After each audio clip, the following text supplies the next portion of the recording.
ಯಾಕೆ ಗೌರಿ ಹಬ್ಬದ ದಿನಾನೇ ಅಕ್ಕ ತಂಗಿಯರಿಗೆ ಬಾಗಿನ ಕೊಡಬೇಕು? ಏನಾದರೆ ಇಂದಿನ ಕತೆ? ಗೌರಿ ಹಬ್ಬದ ದಿನ ಬಾಗಿನ ಕೊಡೋ ಪದ್ಧತಿಗೆ ಒಂದು ಹಿನ್ನೆಲೆ ಇದೆ.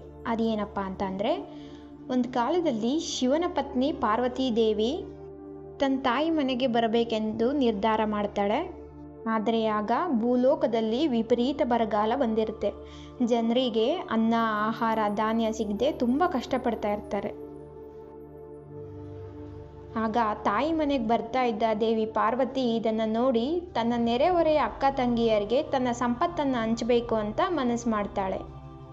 ಅದಕ್ಕಾಗಿ ತಾಯಿ ಪಾರ್ವತಿ ಅಕ್ಕಿ, ಅರಿಶಿನ, ಕುಂಕುಮ ಸೇರಿ ತಾಮ್ರದ ಪಾತ್ರೆ ಹೀಗೆ ಸೌಭಾಗ್ಯವನ್ನು ಸೂಚಿಸುವಂಥ ವಸ್ತುಗಳನ್ನು ಬಾಗಿನ ರೂಪದಲ್ಲಿ ತಯಾರಿಸಿ ಅಲ್ಲಿರೋವಂಥ ಹೆಣ್ಣು ಮಕ್ಕಳಿಗೆ ಕೊಡ್ತಾರೆ. ತಾಯಿ ಪಾರ್ವತಿ ಕೈಯಿಂದ ಬಾಗಿನ ಸ್ವೀಕರಿಸಿದ ಮಹಿಳೆಯರಿಗೆ ಆ ವರ್ಷ ತುಂಬ ಸಮೃದ್ಧಿ, ಸಂಪತ್ತು ಮತ್ತು ಸಂತೋಷ ಸಿಗುತ್ತೆ. ಅದರಿಂದನೇ ಅವತ್ತಿನ ದಿನದಿಂದ ಇವತ್ತಿನವರೆಗೂ ಗೌರಿ ಬಂದ ಆ ದಿನ ಅಂದರೆ ಭಾದ್ರಪದ ಮಾಸದ 3ನೇ ದಿನ ಗೌರಿ ಹಬ್ಬವಾಗಿ ಮಾಡಿ ಅಕ್ಕ ತಂಗಿಯರಿಗೆ ಬಾಗಿನ ಕೊಡ್ತಾರೆ.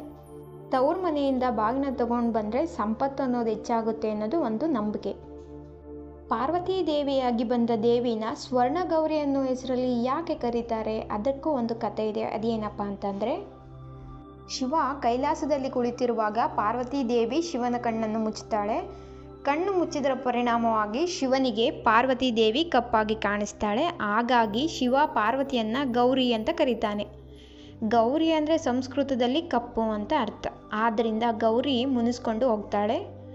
ಅವಳನ್ನು ಸಮಾಧಾನ ಪಡಿಸೋದಕ್ಕೋಸ್ಕರ ಶಿವ ನೀನು ಗೌರಿ ಅಷ್ಟೇ ಅಲ್ಲ, ಸ್ವರ್ಣ ಗೌರಿ ಅಂತ ಹೇಳ್ತಾನೆ.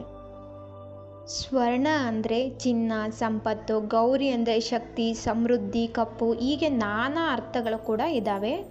ಅದರ ಪ್ರತೀಕವಾಗಿ ಪಾರ್ವತೀ ದೇವಿಯನ್ನು ಸ್ವರ್ಣ ಗೌರಿ ಅನ್ನೋ ಹೆಸರಲ್ಲಿ ಕೂಡ ಕರೀತಾರೆ. ಅದಕ್ಕೋಸ್ಕರ ಸ್ವರ್ಣ ಗೌರಿ ಅನ್ನೋ ಹೆಸರು ಉದ್ದೇಶದಿಂದ ಪಾರ್ವತೀ ದೇವಿ ಬಂದ ಆ ದಿನವನ್ನು ಸ್ವರ್ಣ ಗೌರಿ ವ್ರತವನ್ನಾಗಿ ಮಾರ್ಪಾಡು ಮಾಡಲಾಗಿದೆ. ಹಾಗಾದರೆ ಹೆಣ್ಣು ಮಕ್ಕಳಿಗೆ ಕೊಡುವಂಥ ಬಾಗಿನದಲ್ಲಿ ಏನೇನೆಲ್ಲ ಇಟ್ಟುಕೊಟ್ರೆ ಒಳ್ಳೆಯದಾಗುತ್ತೆ ಅನ್ನೋದಕ್ಕೆ ಒಂದು ಉದಾಹರಣೆ ಏನಪ್ಪ ಅಂದರೆ, 2 ಮೊರ ತಗೊಂಡು ಅದಕ್ಕೆ ಪೂಜೆ ಮಾಡಿ ವೀಳ್ಯದೆಲೆ, ಅಡಿಕೆ, ಅರಿಶಿನ, ಕುಂಕುಮ, ಕೈಲಾದಷ್ಟು ನಾಣ್ಯ, ಹೆಸರುಬೇಳೆ, ರವೆ, ಅಕ್ಕಿ, ಬೇಳೆ ಅಂದರೆ ಇದೆಲ್ಲನೂ ಪಾರ್ವತೀ ದೇವಿಗೆ ಆಹಾರ ತಯಾರಿಸ್ಕೊಳ್ಳೋದಕ್ಕೋಸ್ಕರ ಅಂತ ಕೊಡುವಂಥ ಒಂದು ಪದಾರ್ಥಗಳು ಇವೆಲ್ಲ.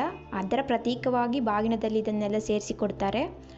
ಜೊತೆಗೆ ಏನೇನೆಲ್ಲ ಕೊಡ್ತಾರೆ ಅಂತಂದರೆ, ಬೆಲ್ಲದಚ್ಚಾಗಿರ್ಬೋದು, ತರಕಾರಿ ಯಾವುದಾಗುತ್ತೋ ಅದು ಅಂದರೆ ಕ್ಯಾರೆಟ್, ಬದನೆಕಾಯಿ, ಹುರುಳಿಕಾಯಿ, ಟೊಮೊಟೊ, ಹಣ್ಣುಗಳನ್ನು ಕೂಡ ಕೊಡ್ತಾರೆ. ಅಂದರೆ ತುಂಬ ಇಷ್ಟವಾದಂಥದ್ದು ಚೇಪೆ ಹಣ್ಣು, ಹಾಗೆ ಬಾಳೆಹಣ್ಣು, ತೆಂಗಿನಕಾಯಿ, ಅಲಂಕಾರದ ವಸ್ತುಗಳನ್ನು ಇಟ್ಟುಕೊಟ್ರೆ ತುಂಬ ಒಳ್ಳೆಯದು. ಬಳೆ, ಸೀರೆ, ಈ ರೀತಿ ವಸ್ತುಗಳನ್ನು ಕೊಟ್ಟು ಮುತ್ತೈದೆಯರಿಗೆ ಬಾಗಿನ ಕೊಡೋದ್ರಿಂದ ಒಳ್ಳೆಯದಾಗುತ್ತೆ ಅನ್ನೋದು ನಂಬಿಕೆ.